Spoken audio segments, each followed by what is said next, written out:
This is just this season alone. In top 10 for the season for Miami Dolphins in rushing yards, Devon Achane now is in fourth place all time with 1,267 yards in a single season.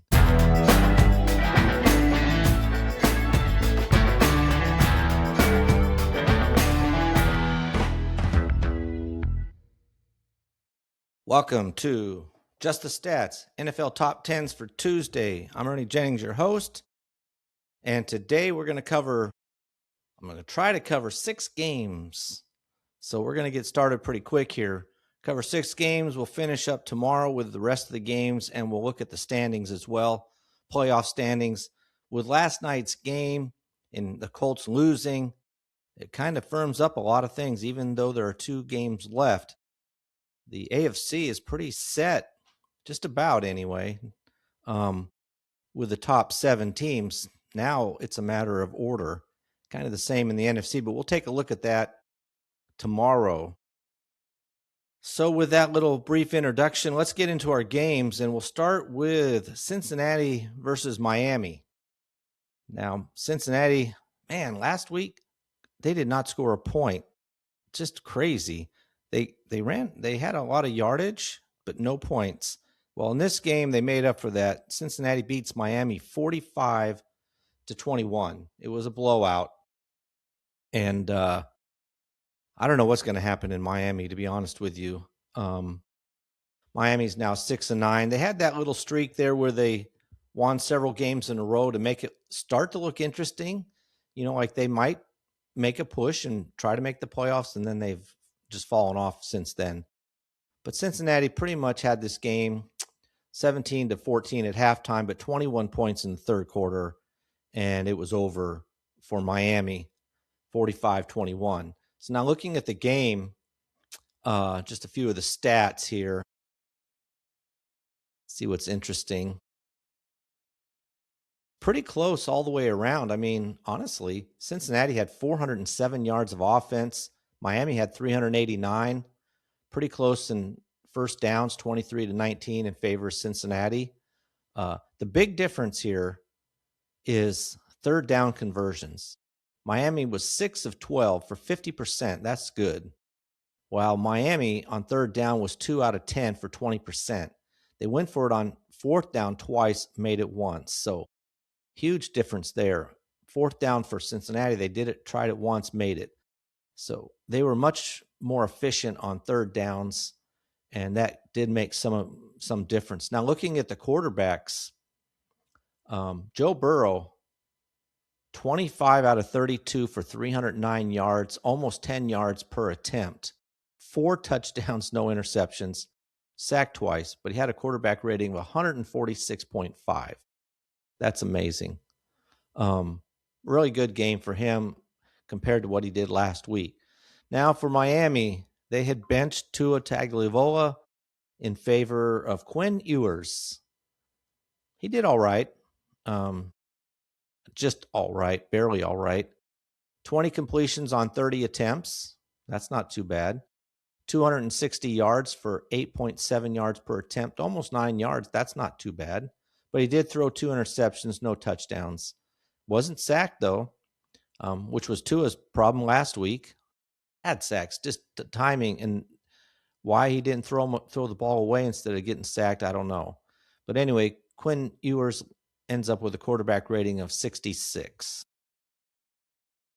Now for Cincinnati, Chase Brown led their team with 12 carries for 66 yards. That's 5.5 yards a carry. Had a touchdown as well. He was the leading carrier there. They ran the ball 26 times for 105 yards, so just over 4 yards a carry. Samij Perine had 7 carries for 25 yards and 1 touchdown for him. Now for Miami, Devon Achane, 15 carries for 81 yards, 5.4 yards a carry, but 48 of those was on 1 carry. 48 yards on 1 carry was a touchdown. So he had 14 carries, that means, for 31 yards. A little bit less there. Now he did go out of the game a little bit. Jalen Wright came in, 9 carries, 35 yards. They ran the ball 28 times for 129 yards, so 4.6 yards a carry. He had 3 rushing touchdowns. Chain had 1, Wright had 1, and Malik Washington had 1 as well. Now for Cincinnati, Jamar Chase still pushing hard on trying to overtake the reception lead. He had 9 catches for 109 yards. No touchdowns, though. Chase Brown, coming out of the backfield, had 4 catches for 43 yards. He had 2 touchdowns there and 1 rushing touchdown, so 3 total touchdowns. And he ended up with 109 yards of offense for the Cincinnati Bengals. So he had a pretty good game for himself there. And then Mike Gesicki had 3 catches for 35 yards, a touchdown. T. Higgins, again, he's been getting the touchdowns over Jamar Chase. He had 3 catches, 53 yards, but 1 was a touchdown. So no one was targeted more than 4 times except for Chase, who was targeted 11. That's how dominating he was in this game as far as the quarterback looking for him. Now, Jalen Waddle, 5 catches for 72 yards for Miami Dolphins to lead that team. No one else had more than 3 catches. They had 20 receptions in the game. He led that. Nobody had a touchdown. That was really the only person he had 9 targets. No one else had more than 5, which was Darren Waller.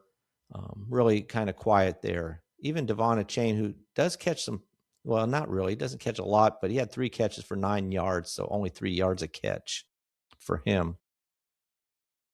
All right, let's look at some of the numbers. Now, let's look at the top 10s in this game. Well, for Cincinnati, they only had 1, and there were some other ones, like Chase was chasing pardon the pun, chasing all kinds of season and career records that he's going for, but he came up a little bit short.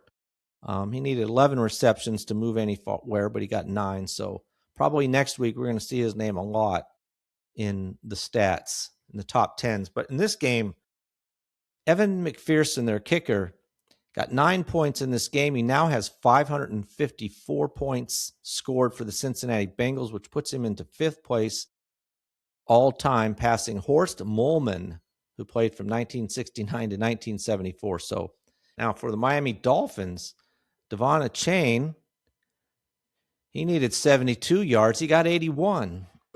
So he passed Delvin Williams. This is just this season alone. In top 10 for the season for Miami Dolphins in rushing yards, Devon Achane now is in 4th place all-time with 1,267 yards in a single season. He definitely has a chance. We'll have to see how his health is. But to move into 2nd, that's as far as he'll get. Ricky Williams holds the record. In 2002, he rushed for 1,853 yards. Well, Devon Achane just needs 105 yards to move all the way from 4th to 2nd. So possibility there with 2 games to go. It really shouldn't be a problem for him, depending on, like I said, how his health is. Same player, but this time career-wise, at 81 yards, bumped him up another spot on the all-time Miami Dolphins list in rushing yards for a career. Devon Achane now with 2,974 yards rushing moves into 8th place all-time in the Miami Dolphins career rushing list. He passed Lamar Miller, who played 10 years ago, finished his career 10 years ago with Miami. Next up for him is Kareem Abdul-Jabbar, played in the 90s. He's got over 3,000. So he needs less than 100 yards to pass Kareem to move up another spot. So we should see him do that. And next year, he's got a chance to move as far as 4th. So he'll really be moving up this list. This is a team where the leading rushing yards carrier in the career for this Miami team is Larry Zonka, who played in the late 60s and through the 70s. He had over 6,700 yards. It's one of the teams with that total is not as high as some other teams. So there's always a possibility that if Achane stays with this team for his career, that he would definitely have a chance to set the record. Now also, Devon Achane had a big game. Despite only having 81 yards, he also had a touchdown, which now puts him into the top 10 all-time in rushing touchdowns for the Miami Dolphins. He now has 22, which ties him for ninth with Andre Franklin and Lorenzo Hamilton. Both of those players played in the 80s.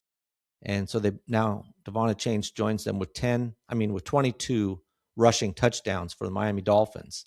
So he is really their star on this team now.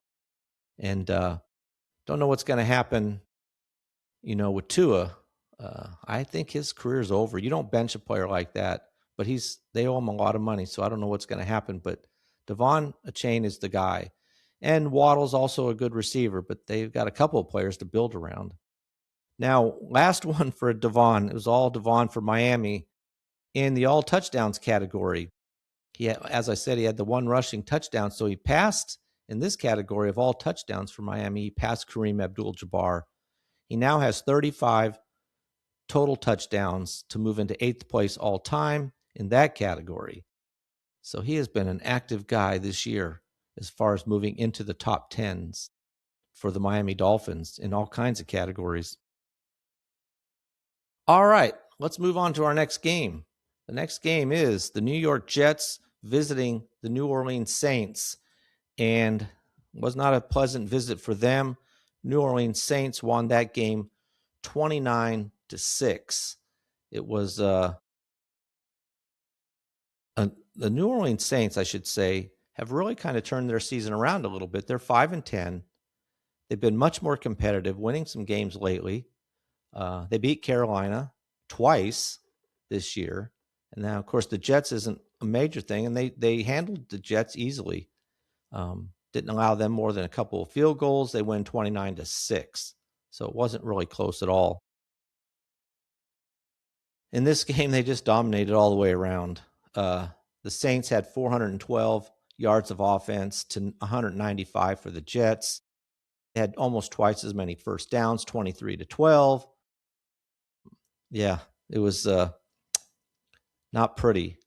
Third down conversion rate for the Jets was 2 out of 15 for 13%, while the Saints were 8 of 17 for 47%. Big difference there. They had the ball 31 minutes to 29. It's pretty close there. And then looking at some of the numbers, Brady Cook for the Jets, second start for him, just okay. 22 completions on 35 attempts, which, is over 50%. I had to take a drink there. 188 yards, though.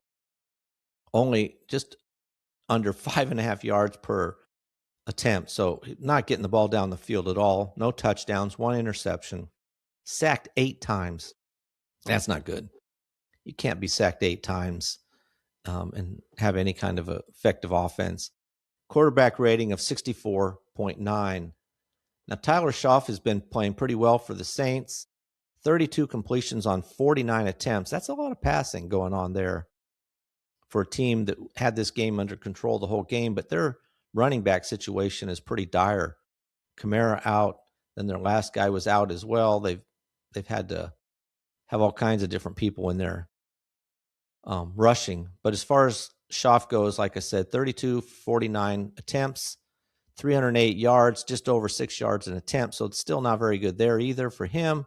But he did have a touchdown, no interceptions, only sacked 3 times, had a quarterback rating of 89.5, which isn't too bad.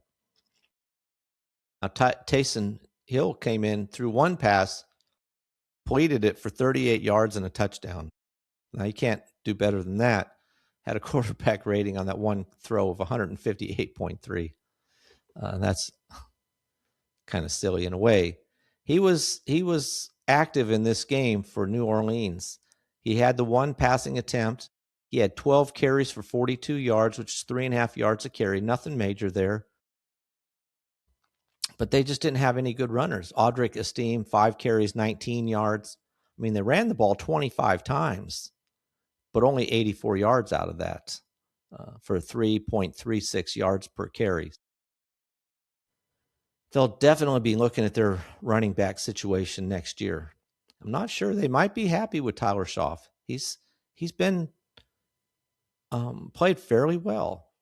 And they might be happy with him, and they just need to help out the running back situation. And their defense isn't half bad. So, we could see some kind of a turnaround for them next year. Now for the Jets, Breece Hall, 16 carries, 54 yards, only 3.38 yards a carry. Nothing. His longest run was only 7 yards. They ran the ball 20 times for 64 yards. So there was no running going on in this game, really. It was in the passing department. Even then, the Jets had 188 yards passing to 346 total yards for the Saints. Let's look at some of the numbers in this game. And there's really only one. There was nothing for the Jets. They didn't have any season stats going on here. You can't really. The running game has been next to nothing other than Breece Hall. No consistency with the quarterback situation. So in the wide receivers. So there's nothing going on there. No career numbers. So many of these players are new. But for the New Orleans Saints, Olave is having a good year. So this season came into this game in 22nd for the Saints in all time in a single season in receptions with 82. He had 10 receptions in this game. I should have mentioned that, really. He had 10 catches for 148 yards in this game. Really one of his best games, 2 touchdowns. So with those 10 receptions, he jumps him all the way up into a tie for 8th spot all time for the New Orleans Saints in receptions in a single season with 92.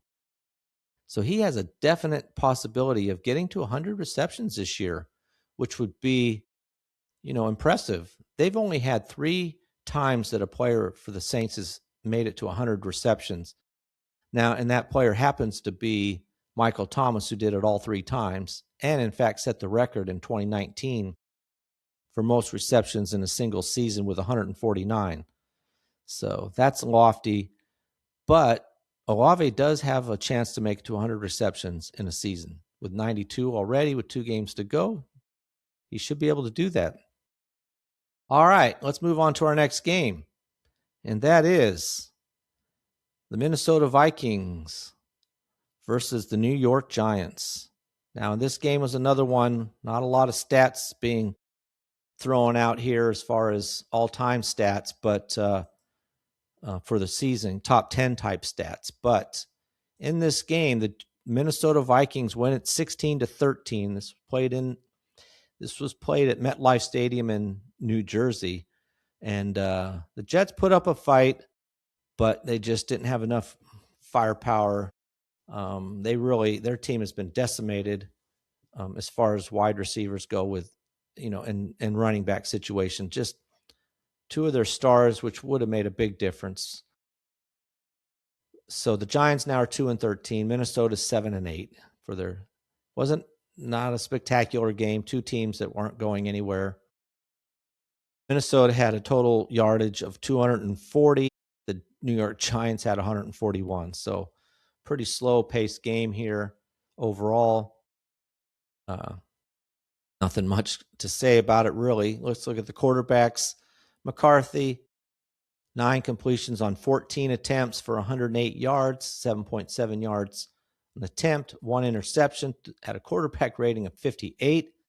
So Max Brosmer comes in. He throws 7 completions on 9 attempts, 52 yards for no interceptions, no touchdowns, 90 quarterback rating. A little bit better than McCarthy. I don't know what they're going to do for Minnesota as far as their quarterback. They put all their eggs in McCarthy's basket, and it's not quite working out right now. Now, Jackson Dart only threw the ball 13 times, had 7 completions. Wow, this game was crazy.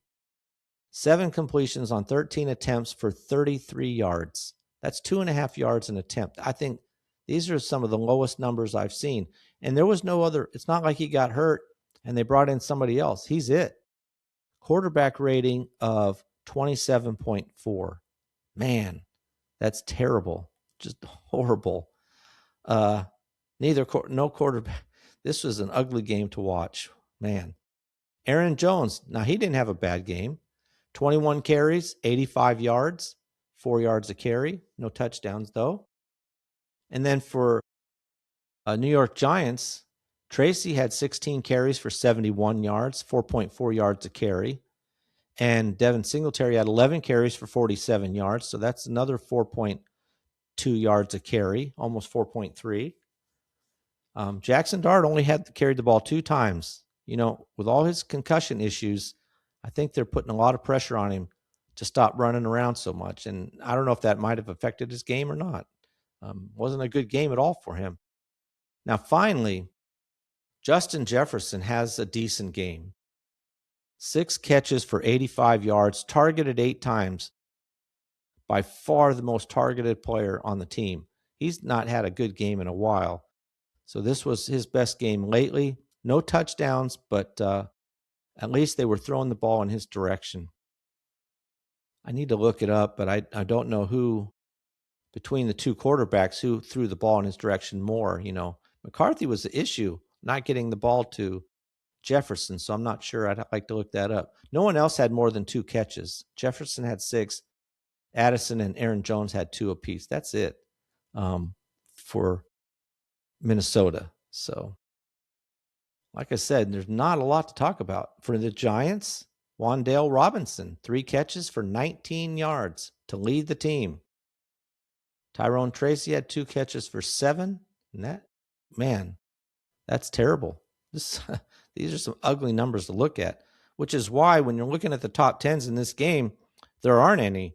Where there is one, actually, and that is Brian Burns for the Giants on defense, which makes sense in this game. He came into this game career-wise for the Giants in tackles for loss in 11th spot. He needed 2 tackles for loss to move up, and he got them. So he now has 37 tackles for loss to tie Keith Hamilton for 10th spot all time. Dexter Lawrence, who was already in 9th, stayed there. He had 1, so he's got 39. Now Brian Burns has 2 more for 37. The big difference here, though, is Brian Burns is only 2 behind Dexter Lawrence, who is a good player. But Brian Burns has only been on the team 2 years. He's already got 37 tackles for loss. He's an excellent player. They got a decent defense, but man, they have so much to do. But they're going to get some players back, and they'll have a high draft pick again because of their record. And I'm not sure if they're number 1 or somewhere right up there, in the top 2 or 3 for sure. So if they're happy with their quarterback, they have a chance to really improve in whatever area they need, which is going to be their offense for sure. They got a running back, maybe a lineman. Who knows? We'll see as we get into that part of the season. That's way down the road as far as draft talk. So I need to stop talking about that. But yeah, Brian Burns is it. Now moved in top 10 all time for the Giants and career-wise in tackles for loss at number 10. All right. Now let's move on to another game, which was a critical game for Tampa Bay and Carolina. They both went into this game with same records. They play again next week, not this coming Sunday, but 2 weeks from last Sunday. So they play one more time. And wow, Carolina, Tampa Bay's demise has just been incredible to watch. Sad if you're a fan. I'm not sure what's going on. They got players back. I was really assumed that when they got, Evans back and Godwin back and Bucky Irving back, that this team would be raring to go, but they're not. They lost again to the Carolina Panthers, 23-20. It was a close game throughout. 3-point difference, and it was that way the entire game, very close. So Tampa Bay now 7-8. Carolina Panthers are 8-7. I just don't know. Carolina Panthers are in the driver's seat now. Wow, who would have thought that? Especially back when Tampa Bay had only 1 loss. They've just fallen apart, and I think mostly you can look at the quarterback situation there. This game was close. Total net yards 296 for Tampa, 275 for Carolina. Wow, just interesting game. Looking at some of the numbers, Baker Mayfield just an average game. Man, I don't know what's happened. You've got all these wide receivers, but 18 completions on 26 attempts for 145 yards. Wow. 5.6 yards an attempt. I don't know what to say about that. 1 touchdown, 1 interception, sacked twice. Quarterback rating of 79.8. Bryce Young, a little bit better here. 21 completions on 32 attempts, 191 yards, 6 yards in attempts, so just a little bit better, but he had 2 touchdowns, no interceptions. He was also sacked twice, but he had a quarterback rating of 102.5. All right, looking at Bucky Irving, 19 carries, 71 yards, 3.7 yards a carry. That's okay. Baker Mayfield ran it 4 times for 49 yards. And then Rachaad White, 5 carries for 45 yards. So they ran it well. 33 carries, 169 yards, 5.1 yards a carry, and a touchdown. That was by Sean Tucker, who had the touchdown run. You know, in fantasy, if you're Irving, if you got him on your team, you hate it when you see Sean Tucker come in and get the rushing touchdown. Gee. Now, for Carolina Panthers, they ran the ball, but it was so split. Crazy numbers here. Rico Dowdle, 9 carries for 29 yards. Chuba Hubbard, 6 carries for 27 yards. Jimmy Horn, 1 carry for 25 yards. Bryce Young, 4 carries for 20 yards. So everybody was between 20 and 29 yards. So they had 20 carries for 101 yards. That's 5 yards a carry, though. You know, no touchdowns, but kept the offense moving with those kind of numbers. In the receiving department, this is kind of interesting. I mean, Mike Evans had 5 catches to lead the team, but only 31 yards. He's a guy you usually see going down the field. He had a touchdown reception, so that saved his numbers as far as fantasy goes. But you don't see him have 5 catches and 31 yards. That's an anomaly. Usually, if he has 5 catches, you're pushing 70 to 80 to 100 yards. Chris Godwin, 5 catches for 30 yards. Pretty much the same. No touchdowns, though. And then no one else had more than 2 catches. So they did target Mike Evans 5 catches on 9 targets, but really no yardage to talk about. Wow, just bad. Now, Carolina Panthers, Tedero McMillan had a decent game. 6 catches, 73 yards, and a touchdown. So nice game for him. Rico Dowdle had 4 catches for 14 yards. So between the 29 yards rushing and the 14 yards receiving, he had 43 total yards. Not really much to say there. And that was about it. I mean, as far as people on this team, it really was a low-scoring game. I mean, it's 23-20, but the numbers were just kind of mediocre. Tampa Bay, again, they lost this game. They had the ball for 34.5 minutes to 25.5 for Carolina. So 9 more minutes, and they still could not get the win. Rough, tough. And it was the interception that did it. That was one of the issues in this game. That was the one turnover, you know. So Tampa Bay's hurting right now. Now, looking at the top 10s in this game, you had quite a few for a game like this, starting with Baker Mayfield. Baker Mayfield, both of his numbers, sadly, are negative numbers. So Baker Mayfield had 1 interception to put him into 8th place all-time by himself, career-wise in interceptions, putting him ahead of Tom Brady now, who had 33. Now, looking at the sacks, he was sacked twice.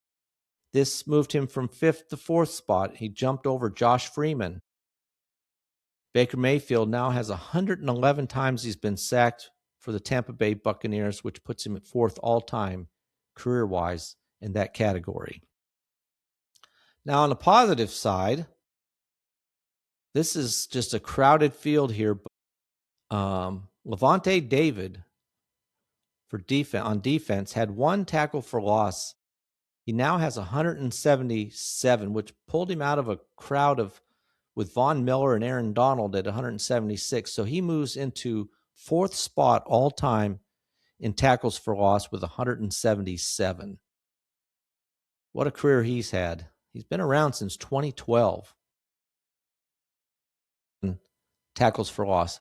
There are 4 players in the top 10 all-time in tackles for loss who are playing right now. Now, I don't know how much longer they'll be playing because we're talking about Calais Campbell, who came in the league in 2008. Von Miller and Cameron Jordan came in the league in 2011. And then Levante David in 2012. So all 4 of these guys been around a long time. I know Calais Campbell is tied for second all-time with J.J. Watt, would like to pass him at least. And I think he was hoping he could catch Terrell Suggs, who holds the NFL record with 202 tackles for loss. Calais Campbell has 195. So he needs 7 more. He's not going to get it this season. So he'd have to hang around 1 more year. He's been around since 2008. Wow, that's a long career. But it's been a good career. All right, let's move on. Looking at the Carolina Panthers, Young came into this game in tied for 9th all-time in touchdown passes. He had 2, though. So now he moves into a tie for 8th with Cam Newton. Each of them in a single season have 21 touchdown passes. This has been the best season of Bryce Young's career, but this season's 21 touchdown passes, like I said, puts him into a tie with 8th Cam Newton all-time in Carolina Panthers history in passing touchdowns in a single season. Rico Dowdle, despite the fact that he had so few yards, did get 29 yards, which was enough to bump him ahead of Jonathan Stewart into 9th place. Rico Dowdle now has 1,007 yards rushing this season, which was good enough for 9th place all-time in that category. So another 1,000-yard rusher this season.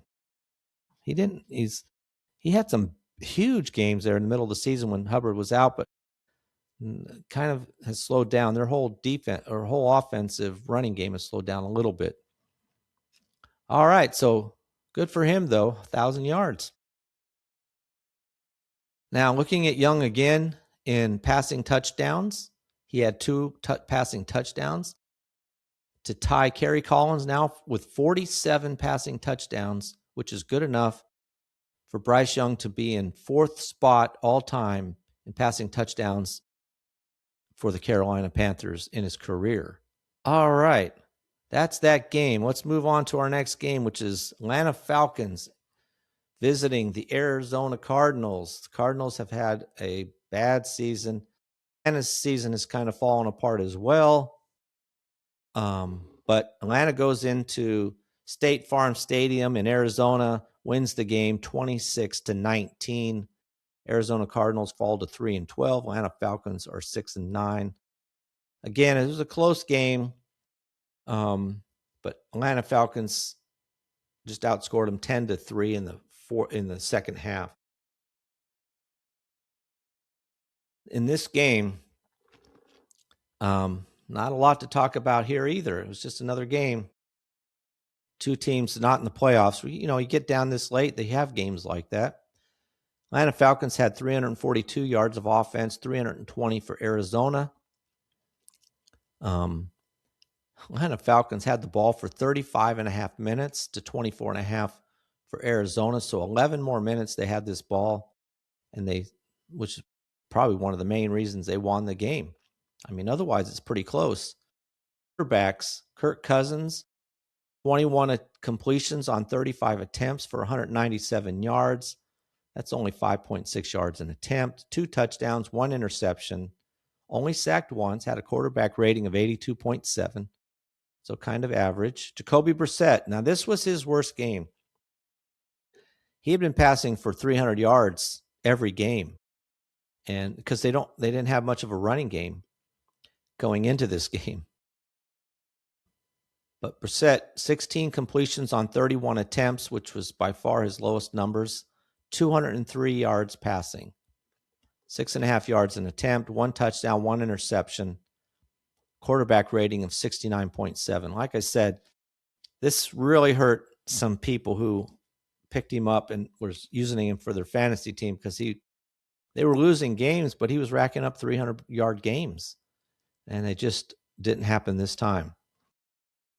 Now, in the running game, Tyler Algier and Bijan Robinson both had 16 attempts, but Algier had 3 more yards, 79 yards for Tyler Algier. Bijan Robinson had 76 yards, so very close and equal carries in this game. For Arizona, Michael Carter, 11 carries for 65 yards, not bad, 5.9 yards a carry. He led the team in rushing there. 23 carries for the team altogether, 132 yards. That's 5.7 yards a carry. Pretty good. Now, back to Atlanta, they had 37 total carries for 152 yards. That's 4.1 yards and 1 touchdown. Now, receiving, wow, Bijan Robinson, he's been crushing it lately. 7 catches, 92 yards, a touchdown. So in this game, wow, he had a total of 168 yards of offense. Really good game for him. That's the huge difference. I mean, Tyler Algier had 1 catch for -6 yards, so that's the big difference there. So despite the fact that they both had the same amount of carries, Bijan Robinson ended up with 23 touches to 17 for Algier. Now, Kyle Pitts had 7 catches as well for 57 yards and to lead the team. Drake London, who was back, but only had 3 catches for 27 yards, so not much to say there. Kind of explains why the yards per attempt for Kirk Cousins was only 5.6 when you're throwing it to so many times to Bijan Robinson. Like I said, Robinson had 7 catches on 11 targets. That led the team. Now for Arizona, Elijah Higgins, 7 catches for 91 yards. Oof. Bad game for Trey McBride, 4 catches for 27 yards. They both were targeted 8 times to lead the team. No one else was targeted more than 3 in this game. Man, only 16 completions. Those two had 11 of them. But yeah, not good for Trey McBride. Despite the fact that Trey McBride only had 4 catches, it was good enough this season to move him up to 4th all time, or actually tied with Larry Fitzgerald, who did it twice, with 109 receptions to tie for 3rd now. So Trey McBride now with 109 receptions this season puts him at 3rd all time in a single season for most receptions for the Arizona Cardinals. So good for him. He definitely has a chance to break this record, as I mentioned. This is his own record. He needs 2 more to catch him, which he did last year. Last year, Trey McBride had 111 receptions, so he needs 2 for that. But DeAndre Hopkins in 2020 had 115 receptions, so only 6 more for McBride. And I don't expect to see him with only 4 this next week. He might very well pass his own record or break the record next week. All right, that was the only number to look at in that game. It was pretty low. Now, moving on to our next and last game. Big game here. This was the biggest game of the season, and that was the Jacksonville Jaguars going into Denver, playing Denver and beating them handily, 34-20. It was a close game at halftime. The Jaguars are winning 17-10 at halftime, but put up another 14 points in the 3rd quarter to pull away. And every attempt by Denver to come back, they just could not quite do it. So big win for the Jacksonville Jaguars, which they needed because Houston won and in the same division. So to stay ahead of them, they needed this win. But it was a big win. Snapped Denver Broncos' 11-game winning streak. So Denver Broncos still have, the tied for the best record in the NFL with 12-3. Jaguars are 11-4. But what a game for the Jaguars to go into Denver and really handle them. Now, the numbers kind of will say something a little different. Jaguars had more first downs, 22-21, but in the net yards, Jacksonville had 346. Denver had 445. A little bit of a difference there. Jaguars ran at 81 yards, rushing to 105. That's net yards, to 101 for Denver. I think this was the first time that a team lately, that was total rushing yards of 100, over 100. Jacksonville's rushing defense has been really good. Jaguars were able to hold the ball, though, for 33 minutes, a little over 33 to under 27 for Denver. That was a big factor in this game.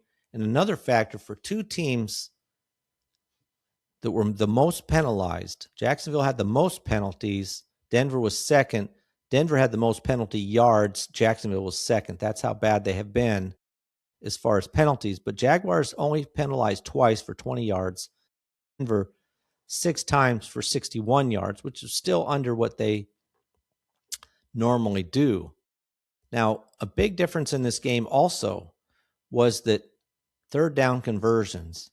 Jacksonville 8 of 15 for 53%. That's really good. While Denver was 5 of 14 for 35%. And on fourth down, Denver went for it 3 times, but only made it once for 33%. That was one of the big keys in this game. Time of possession and the third down and fourth down conversions, which Denver had an issue with, a problem with. And you can kind of see this in the numbers here. Trevor Lawrence, 23 completions on 36 attempts. That's really good. 79 yards, 7.8 yards an attempt, 3 touchdowns, no interceptions. He was sacked 5 times, but only 14 yards. And I'm really surprised a couple of them were sacks that were for no yards, which he tried to take off. He's looking for somebody. He takes off. He falls down right at the line of scrimmage, and they counted it as a sack against him. Most of those sacks, by the way, happened in the first half. And initially, this game looked a little questionable because Denver was putting it on Jacksonville right off the get-go almost. But once Jaguars settled down, they came back and got their act together. So Trevor Lawrence, quarterback rating of 115.4. I think they 4th or 5th game in a row where his quarterback rating has been over 100. Bo Nix, 28 completions on 47 attempts. So threw the ball 11 more times than Trevor Lawrence did. Had 352 yards, 7.5 yards an attempt. So a little bit less there, but more yards. 1 touchdown, but 1 big interception. And he was only sacked once in this game, but he had a quarterback rating of 81.2, so kind of average. Now, rushing. Travis Etienne, 16 carries for 50 yards, just over 3 yards, 3.1 yards a carry. Trevor Lawrence had 6 carries for 20 yards, but he did have a touchdown. Man, he ran it in free, too.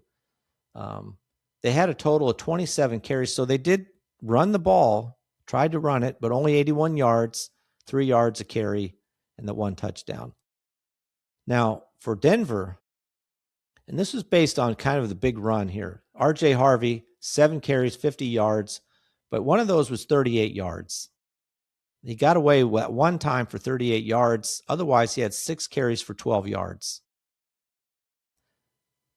Again, this is another team where the leading rusher, they have not had anybody rush for a little over 70 yards in a single game the entire season. Harvey led the team with 50.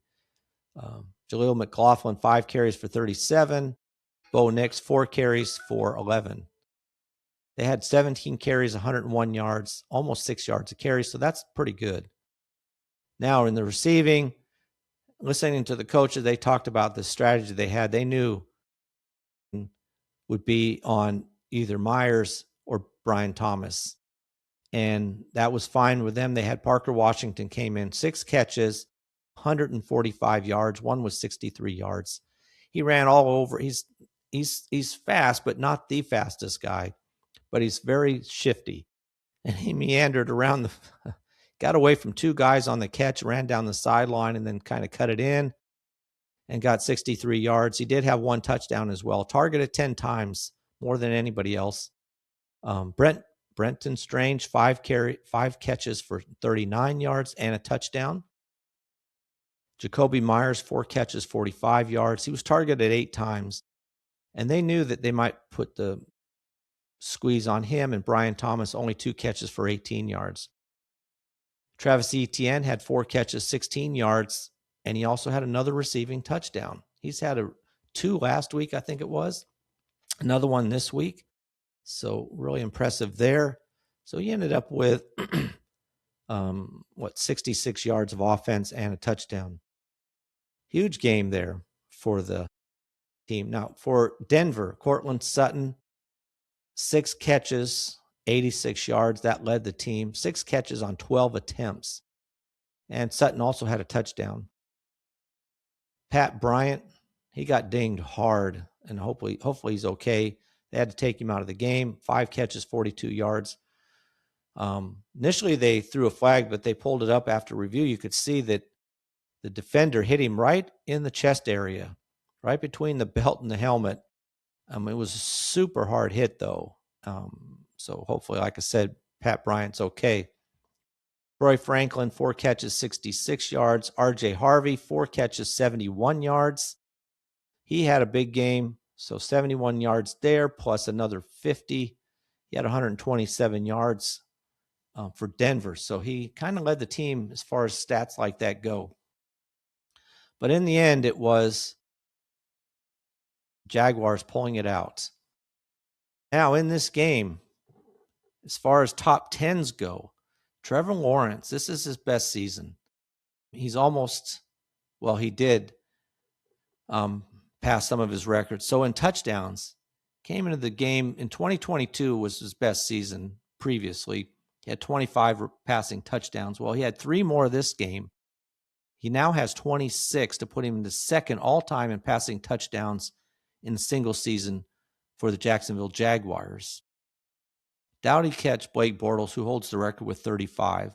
He'd need 9 in 2 games. That's not probably going to happen. Also, in this game, in total touchdowns, Travis Etienne had 1 more. He's in 6th place all time. He's got 32. But Trevor Lawrence, with 1 more rushing touchdown, now has a total of 21, which puts him into the top 10 in this category as well. He's now tied with Allen Hurns with 21 touchdowns total in his career, which puts him into the top 10, as I said. And Travis Etienne now is in 6th. So we got 2 players, and you love it when you see a couple players. That means you got some good players. Unfortunately, not sure what's going to happen with Travis Etienne because his contract's up, and he's played really well. He's been one of the stars on the team. I don't know, though. He's a running back, and it's going to be interesting to see if they can sign him or not. All right, now for Denver, Bo Nix. He had 1 passing touchdown in this game. He now has 53, which puts him only 1 behind Jay Cutler. He's 7th all-time in passing touchdowns for the Denver Broncos. All right, so for the Denver Broncos, Bo Nix, he had 352 yards passing. He now has 7,383 yards, which puts him into 9th place all-time in passing yards for the Denver Broncos. Just passing Charlie Johnson, and now moving in behind Frank Tribuca, who played in the 60s. Charlie Johnson played in the 70s. So players who played quite a long time ago. But Bo Nix now in 9th place all-time in passing yards. All right, that's a look at the games we had. That game was huge. Some really good games. We only have 4 games to go. I wanted to do 6 today so that tomorrow I could only have to do 4, and we can look at the standings as well. Please like and subscribe to this podcast. You can find it on YouTube at Just the Stats NFL. There you'll see the charts that I've talked about in this podcast. You'll see the top 10s, all the top 10s I've listed. And so if you want to see that, you can just go there and watch the video. But if you're just listening, you can listen on YouTube. You can listen on Spotify, Apple, wherever you happen to listen to your podcasts from. All right. Like I said, please like and subscribe. But thank you for listening. I always appreciate the comments. We'll talk about that Monday night game. That was a pretty good game for a while. And we'll talk about that tomorrow. All right. So for NFL Top 10s for Tuesday, I'm out. I'll see you tomorrow.